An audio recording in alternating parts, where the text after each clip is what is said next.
Hey guys, Steve Zelnardo here, back with Treviso Realty and the Spark Financial Boys. We're just going to be talking about construction finance. You know, this is a big segment, clearly, because we've got a lot of foreign nationals, a lot of Americans coming in, building up, specifically here in Southwest Florida. We are, because there's a lot of these spec lots, and also we're in the mix of doing this currently right now. We have 6 or 7 offers out on various properties. So this is actually going to be a very intriguing conversation for myself, also because I'm looking for the same type of financing. So boys, what are we doing? How do we get money? There's a lot of ways. Firstly, a lot of construction operators and builders, what they're looking to do is they're basically looking to build like their first property to spec out what exactly it's going to look like for their new development. So that's what they're calling currently a spec house. And this property essentially is like the first of many. It often is just one house when they're basically building out in a new neighborhood. So the first side of this is, properties are based on value. And so when you're looking for funding based on evaluation of how much the property is worth and how much the property will be worth after the construction is complete. So is this a remodeled or like a new build? We're looking at 2 sides. So a rebuild, which we refer to as a rehab, is one side of the lending process where we do have opportunities for lending, and there's obviously different programs available. But what I was referring to is basically right from the ground up. So we are in South Florida, so we don't have any basements. So it's a little bit different in terms of how our build quality is. Things are standardized basically from the land. They're pillared from from foundation, and we're not digging in underground the same way that you would, let's say, in the Northeast Coast. The properties are evaluated based on the plot of land, and then we evaluate the build based on accurate numbers. So we'll average out accurate numbers based on how much does it cost for materials, how much does it cost for let's say labor, variables for permits, and all of the different closing costs. Now, the beauty is when you're getting construction lending, there's a lot of different variables.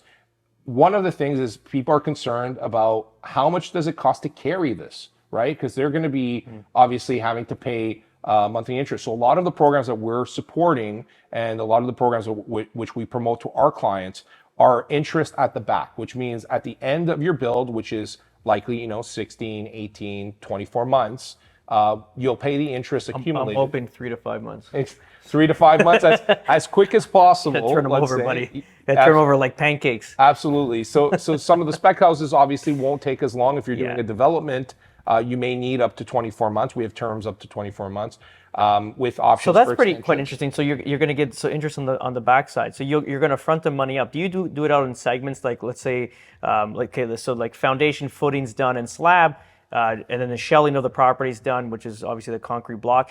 Is that then you release the next set of money, or is it just released all at one time? So yes. So what you're referring to is our tranches, and it's very common in buildings where generally when you're getting funding, they're going to be released in the stages in which you're building. So let's say in the first stages, you're basically sometimes acquiring the land if you don't already own the land.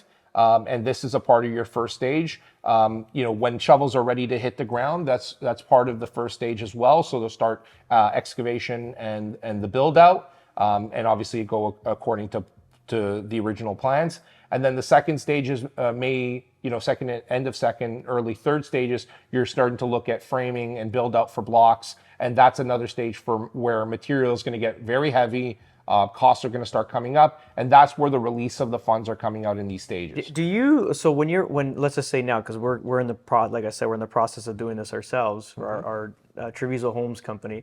Do you need like a breakdown of all the labor costs and material costs up front, so you kind of look at that and say, okay, well, let's see, the exterior shelling, foundation footings, trusses with sheathing is $70,000. Do you look at that and you break that up, or do you do your own assessments on that?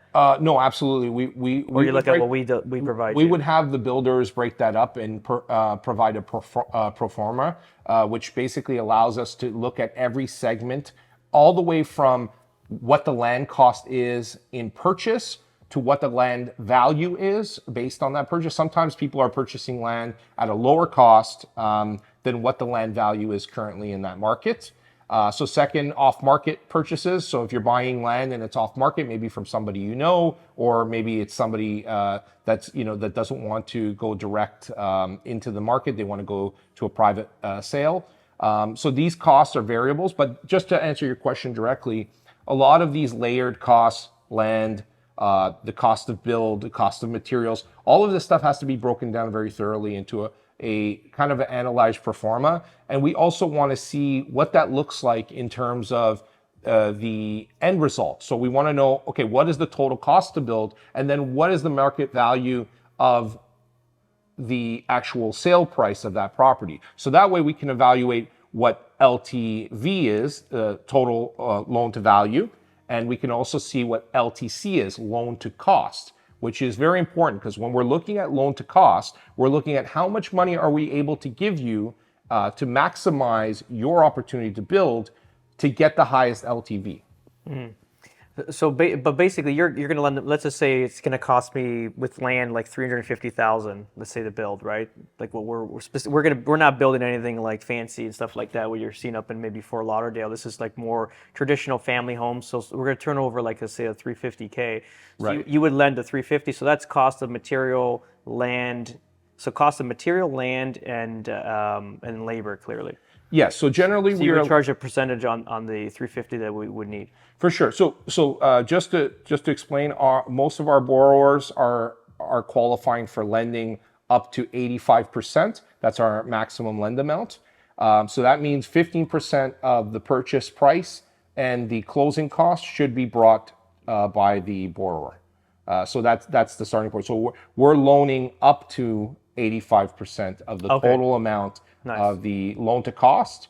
And then overall, then you'll see the value, obviously, in the conversion in the loan to value. So that's pretty fair. So 50% down, and again, rates are going to fluctuate. I guess we can talk about that in another segment.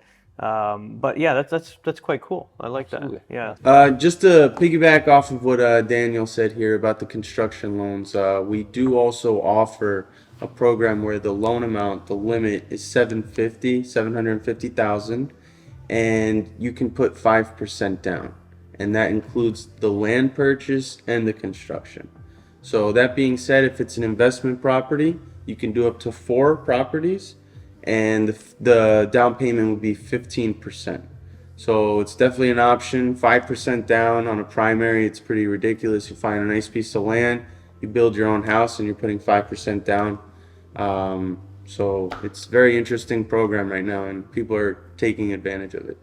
That's fantastic. Yeah, definitely going to hit you guys up. We've got to figure out which method or which program we're going to use for our financing, and then we'll go from there for sure. Yeah, that's awesome.